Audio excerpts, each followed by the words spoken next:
किस्सा कुर्सी का सीएम कौन, इस शो में आपका स्वागत है। आपके साथ मैं हूं विनोद लांबा। अमेठी जिले के अमेठी सदर विधानसभा की आज बात होगी। जनता के सीधे सवाल रखेंगे।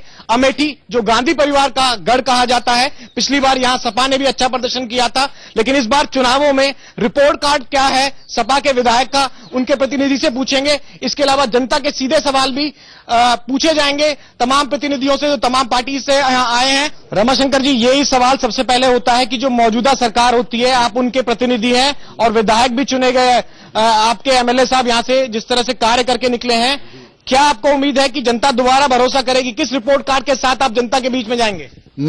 हमारे मंत्री जी ने, हमारे विधायक जी ने इतना यहां प्रगति किया है कि उसी के सहारे पर हम फिर से चुनाव निकालेंगे और अखिलेश जी मुख्यमंत्री बनेंगे। आज तक जनता की निगाहों को मयस्सर न हुई, ये कहते हैं कि गुलशन में बहार आई है। इनका नहीं, प्रदेश में सपा का सुपड़ा साफ हो रहा है। आप भी पत्रकार हैं, देख रहे हैं, जनता चिल्ला रही है। इनके सारे दावे ऐसे हवा हवाई साबित होंगे कि ये लोग रोड पर निकलना छोड़ देंगे, जैसे दिल्ली में भाजपा निकलना छोड़ती है। सीनियर नेता रमाशंकर सिंह समाजवादी पार्टी के कह रहे थे कि हमारे मंत्री जी ने बहुत अच्छा विकास किया है, बहुत अच्छा काम किया है। तो मैं यही जानना चाहता हूं कि वही गुण बता दे जो बिना मील कारखाना लगाए मंत्री जी के कुनबे की दौलत अरबों खरबों पहुंच रही है, वो किस गरीब जनता की है और वो कैसे आया? हाँ, पिछली सरकार यहाँ बीएसपी की थी और ये कुर्सी भी दिखानी आपको बेहद जरूरी है। बीएसपी का कोई प्रतिनिधि नहीं है, शायद मायावती जी की तरफ से परमिशन नहीं मिली है और मीडिया से जैसे खुद दूरी बना के रखती है, ऐसे ही शायद उनके प्रतिनिधि भी, उनके रिप्रेजेंटेटिव भी मीडिया से दूरी बना के रखते हैं। अमेठी की कानून व्यवस्था एकदम ध्वस्त मानी जा रही है। यहाँ पे आए दिन मर्डर हो रहे हैं, आए दिन छिनैती हो रही है। सबसे ज्यादा की अमेठी में गुंडागर्दी मंत्री जी के लोगों के द्वारा बहुत ज्यादा है। हम लोग यहाँ बैठे हैं, घर जाने में असुरक्षित मान रहे हैं अपने आप को। और रही बात जो शिक्षा का विस्तार होना चाहिए, तो मंत्री के जो द्वारा एक डिग्री कॉलेज बनवाया गया, जो कि मंत्री के लड़के अनिल प्रजापति के नाम 4.5 बीघा जमीन लिखाई गई और 16.5 बीघे में जमीन को कब्जा करके रखा गया है। 5 साल में दूर नहीं होगी और लिहाजा मेरी सरकार पुनः बनेगी। आपका पॉइंट क्या? पॉइंट नारेबाजी नहीं, पॉइंट बताइए। मेरा पॉइंट ये है कि मेरा नाम अवध नरेश यादव, पूर्व प्रधान भौसिंहपुर। 70 साल से यहाँ के SC/BC या गरीब ठाकुर पंडित जो सताए गए थे, उनका खुले मंच से काम हुआ है इस सरकार में और पुनः सरकार बनेगी, पुनः सपा का विधायक बनेगा।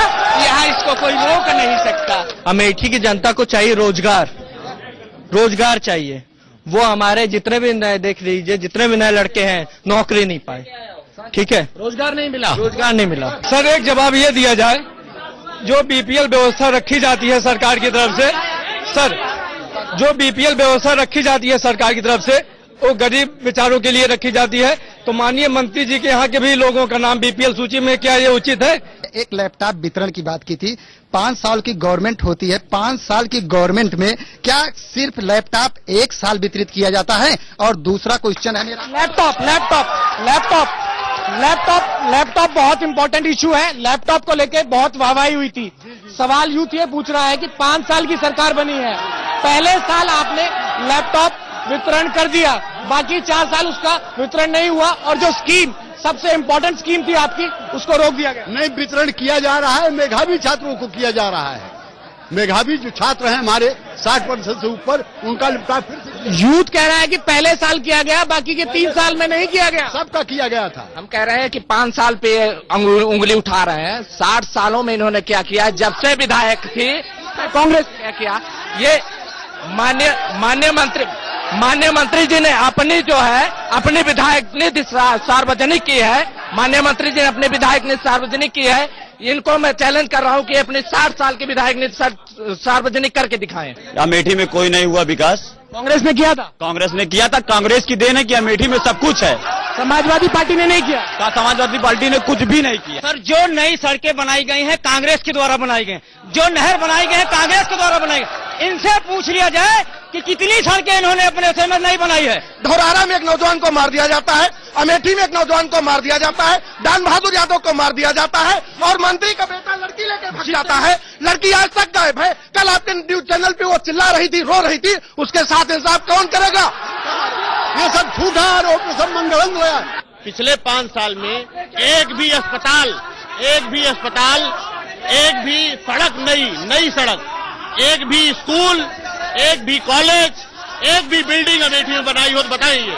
ये जितनी पुरानी सड़कें हैं रिपेयर होंगी, ये तो चलता रहता है, विकास सतत प्रक्रिया है। अब इसका फैसला जनता को करना है कि आखिर किस पार्टी पर भरोसा करना है, किन वादों को फिर भरोसा कर वोट की सपोर्ट करनी है, और ये जनता डिसाइड करेगी। फिलहाल अमेठी सदर विधानसभा सीट से कैमरामैन प्रकाश तिवारी के साथ Vinod Lamba, India News, UP. किस्सा कुर्सी का सीएम कौन शो में आपका स्वागत है। आपके साथ मैं हूं विनोद लांबा। अमेठी जिले की गौरीगंज विधानसभा की बात करेंगे। जनता के मुद्दों को लेकर नेताओं के पास भी जाएंगे और ये सवाल भी पूछेंगे नेताओं से कि 2017 विधानसभा में किन मुद्दों के साथ वो विधानसभा चुनाव में जाएंगे। सबसे पहले नेतागण से आपकी मुलाकात करा देते हैं। राकेश सिंह विधायक हैं समाजवादी पार्टी के मौजूदा, और इनके साथ बैठे हुए शशिकांत तिवारी जी वरिष्ठ नेता है बीएसपी के, और उमाशंकर पांडे जी हैं जिला अध्यक्ष बीजेपी के। कांग्रेस के रिप्रेजेंटेटिव हमारे साथ नहीं है और इसका भी जवाब लेंगे कि क्या कांग्रेस की कोई उपस्थिति है, क्योंकि ये गढ़ कहा जाता है गांधी परिवार का। अमेठी में जिला आता है तो कांग्रेस का जिक्र होना जरूरी है, लेकिन जवाब देने के लिए कोई नहीं है।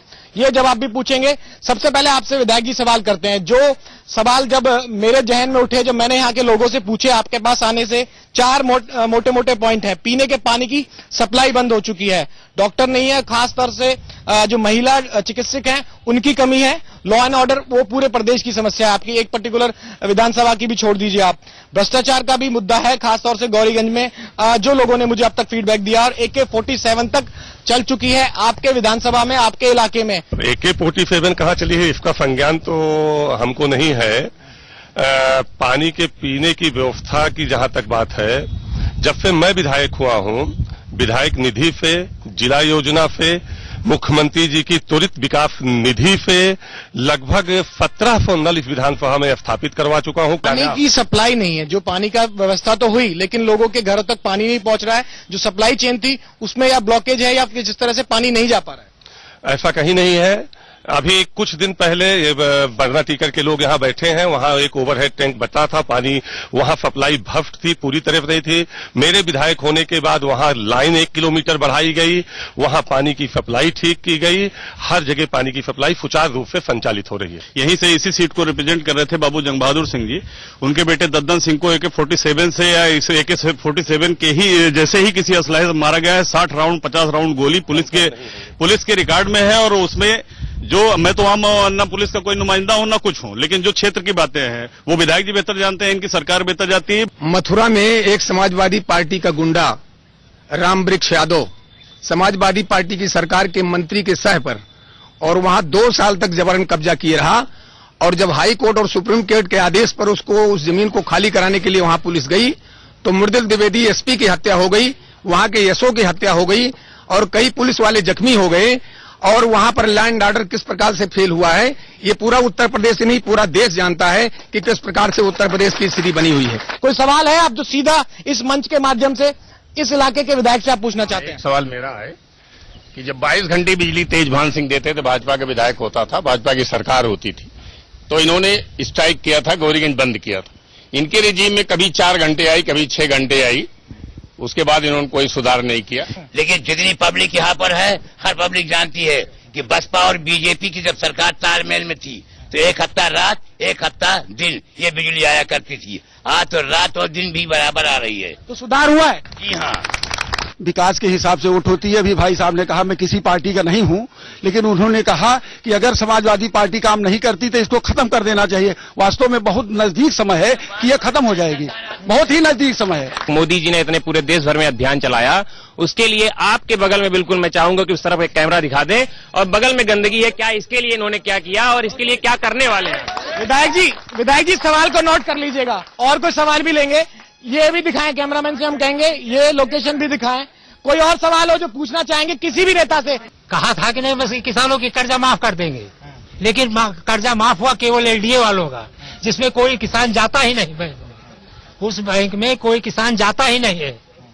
एक चीज। 2 चीज, उसी दिन से, जिस दिन से सपा सरकार आई है, उस दिन से लैपटॉप बंद हो गया, बेरोजगारी भत्ता बंद। लैपटॉप बंद हो गया, एक पॉइंट और निकल गया, लैपटॉप बंद हो गया, सफाई की समस्या। और किसी का कोई सवाल हो सीधा किसी से पूछ सकते हैं। गौरीगंज विधानसभा में कितनी ग्राम सभाओं को ओलावृष्टि का पैसा मिला या नहीं मिला, अब आज तक उन लोगों किसानों को नहीं दिया जो किसान आज परेशानी से गुजर रहे हैं। ओलावृष्टि के लिए 7,500 करोड़ रुपए की घोषणा भारत सरकार ने की थी और 2801 करोड़ रुपए केवल भारत सरकार ने दिया।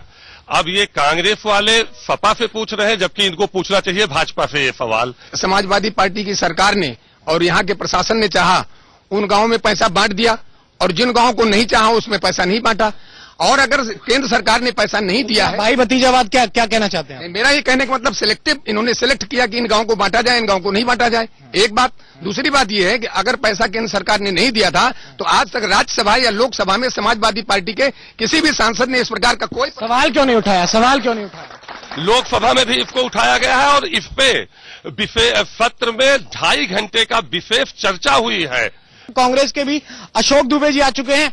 लेट पहुंच रहे हैं आप, बहुत ज्यादा देरी ना हो जाए। 2017 विधानसभा की चुनाव की तैयारियां हो चुकी हैं। न तो नेता हमारा कभी लेट होता है, न कांग्रेस कभी लेट होती है। लीडरशिप आ रही है आपकी? कौन किसके हाथ में कमान दे के आ रहे हैं? कुछ मैसेज दिया है लोकल यूनिट के लेवल तक? क्या बताया गया है कि राहुल गांधी लीड करेंगे या प्रियंका गांधी लीड करेंगे? आप लोगों तक कुछ मैसेज कन्वे हुआ है? श्रीमान जी, सबसे पहली बात यह है कि हमारा केंद्रीय नेतृत्व आदरणीय सोनिया जी और राहुल जी इसको देखती है। हमारी पार्टी की वो अध्यक्ष है। मेरा सवाल नहीं समझ रहे, आपको कुछ कंफ्यूजन है या आप लोगों तक कुछ मैसेज मेरे लिए राहुल जी और प्रियंका जी दोनों बराबर हैं। राहुल जी आएंगे और प्रियंका जी आएंगे, दोनों हमारे लिए जो है हमारी नेता हैं। दोनों लोगों के साथ हम लोग मिलकर काम करेंगे, अच्छे से अच्छा विकास करने का प्रयास करेंगे। कि 4.5 साल सरकार में युवा को कौन सा रोजगार मिला है? और हर बार चाहे पुलिस वाला हो, आपके लिए मुद्दा रोजगार होगा। जी सर। जो रोजगार का वादा करेगा, जिसको प्रॉमिस करेगा, आप उसकी तरफ रुझान करें। जी। हम लाइन से किसान ट्राली लगाए रहते हैं और महीनों तक बीत जाता है तब भी नंबर नहीं आता है। यह व्यवस्था परिवर्तन इनके कार्यकाल में क्यों नहीं होती? जो रेट है मिलना चाहिए, इसकी व्यवस्था बदलनी चाहिए। कांग्रेस तो खत्म है इस समय। अब बसपा ने केवल मूर्तियां बनवाई हैं और सपा ने केवल जो है भ्रष्टाचार और बलात्कार की घटनाओं को अंजाम दिया है। तो इस बार निश्चित है कि भाजपा सरकार आएगी और 2017 में जनता तय करेगी कि आखिर किसके वादे उन्हें लुभाते हैं।